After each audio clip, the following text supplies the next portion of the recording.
Hello, this is Doug Marshall of Marshall Velissis. What does the Washington State capital gains tax mean to you as a business owner when you go to sell your business? I recently talked to Jack Gruber about it, and here are some of his ideas and thoughts. Hey, Jack, good morning. Good afternoon already. I thank you for taking the time. You sent me an email the other day alerting me to the recent changes to the capital gains tax for business owners, when they sell their business, and I want to learn more about it. So why don't we start from there? All right, very good.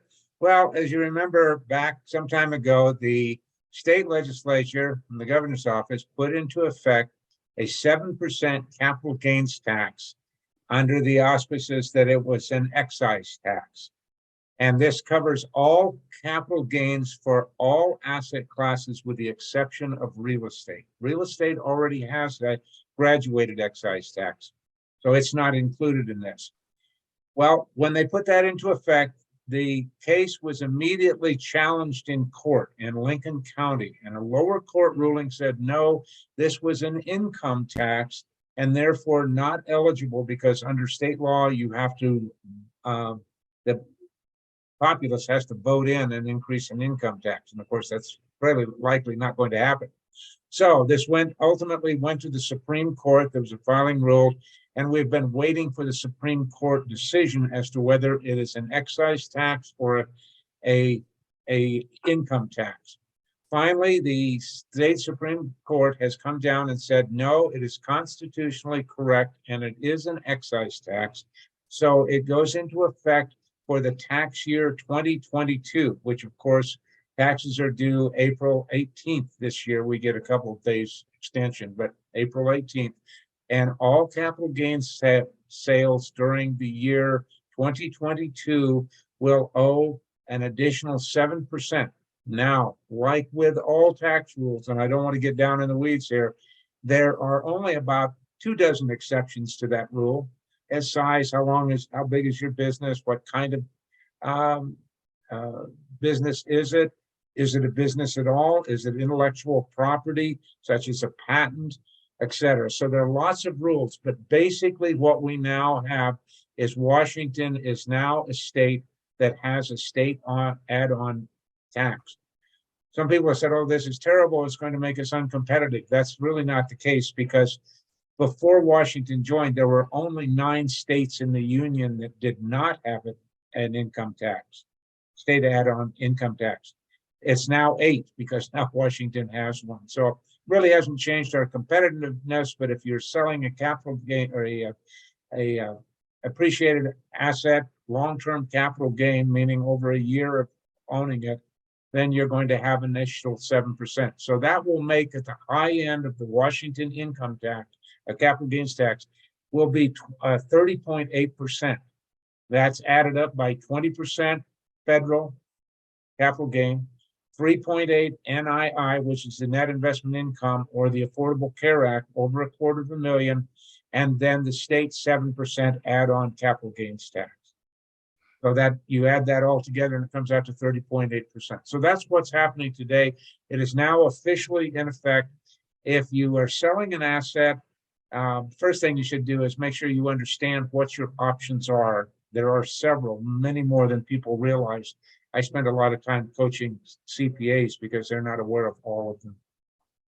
But to do the capital gains deferral and then determine whether a deferral fits you or not. So I'm going to stop right there. I've thrown a lot of stuff at you. Any questions you have at this point? All right. So what you're saying is that if you sold a business in 2022 and Correct. you had capital gains, it's going to apply even though the decision was not made until this year. That is correct. It was made here just literally a week ago. It came out. I think it was on the 24th. Don't hold me to that, but I believe it was March 24th. They came down with the ruling, and then they made the public announcement earlier this week, and that's a copy of what I sent you.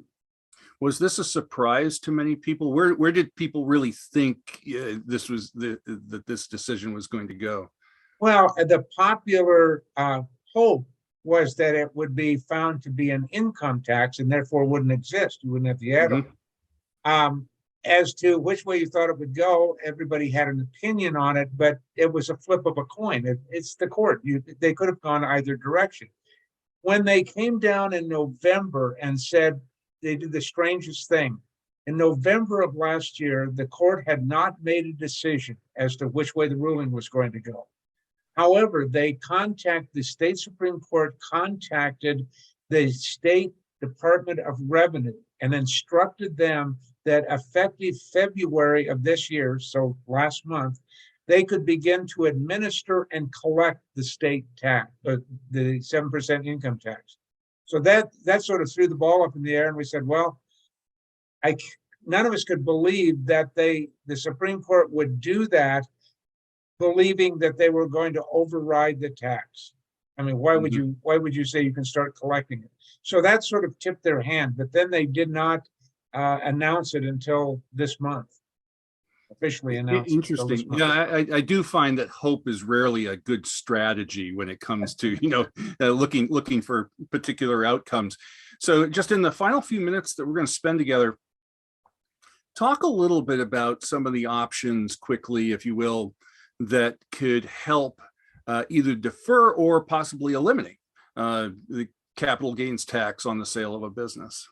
Well, eliminating tax is a very difficult thing. There's only a couple of scenarios that are around. If you do a property exchange and you trade buildings, do a 1031 exchange, if people are familiar with that, you swap one building for another building of like kind, et cetera. At the end, and this is not necessarily a good planning strategy, but at the end, if you die, your heirs get a stepped up basis and no tax would be paid. So that's about the only case. There's also some rules under some of the new economic opportunity zones that will avoid the tax. For the most part, you're going to have to pay the tax. The best approach, though, that's financially rewarding is to defer the tax if possible, because that allows you then to take your tax dollars and to invest them for some period of time and then ultimately pay the tax, which can give you a lot of financial leverage.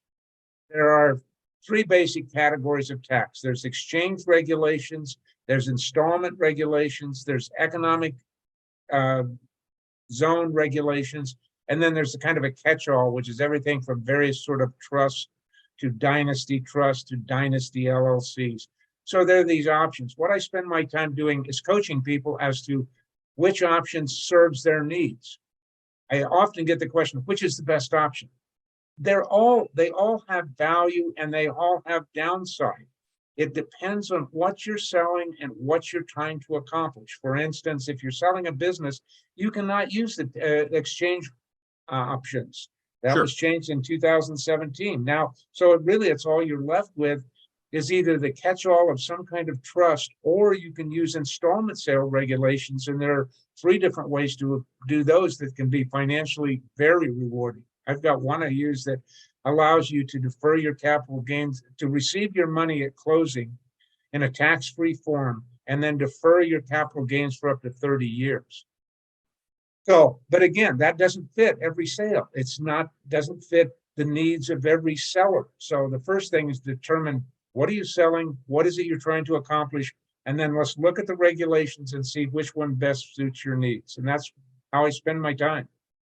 So going down a slightly different road then, when should these options be considered? How far in advance do you need to be looking at these options in order to have them be most effective? Well, the first rule is don't wait until you're closing to think about it, because once you receive the money, there is no mulligan in tax law. You don't get to back up. It has to be set up before you close. So my recommendation to people is start thinking about it when you put your asset on the market. You're going to pay as much as 1/3 to 40% of your gain is going to go in taxes. So it's a big deal. If you want an exact time, I suggest to people to contact me when they get a letter of intent, an official letter of intent, and before you write up a buy-sell agreement, because there are some things that have to be added in a buy-sell agreement to qualify for a deferral. I would like to follow up with you on that at some point. We don't have enough time today to talk about it. Happy to. But that I think that's an interesting point about having to have certain provisions within a buy-sell in order to qualify it for that tax deferral. Okay, I'd be happy to. And they're not complicated. They just have to be in there. The thing called a cooperation agreement, et cetera. And these things are anytime you use an intermediary in a transaction. And in all deferrals, for the most part, you use an intermediary. Because as the seller, you can't receive the money. Yeah, always those little details. If you leave them out, they could come back to bite you in a big way. People have cost themselves tens of thousands of dollars by missing some little nuance to the regulation. Well, I think this was a good overview of, what's happened here in Washington State and, some of the nuances that we have, in our state with regards to taxation. But I think it's good to know. We'll publish this, and at the end, I'll have your contact information in case anybody takes a look at the video and wants to learn more. They'll know how to get in contact with you directly. Thank you very much. And I hope that you have a great rest of the day. Today is the first time since 1968 that all teams in the Major League Baseball are playing on the same day. I saw that scheduled to. I saw that. And it's going to be very interesting. The new rules in baseball, pitchers' time on the mound, slightly bigger bags. Those are all interesting. They say they're going to speed up the game by about 20 to 30 minutes. So that'll be interesting. I listened to a podcast this morning that talked about these new rules and how they came to be.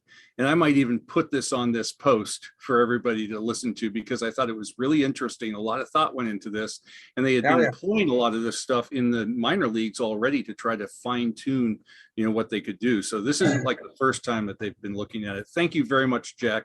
We'll talk to you soon. Thank you. Have a good day. Bye-bye.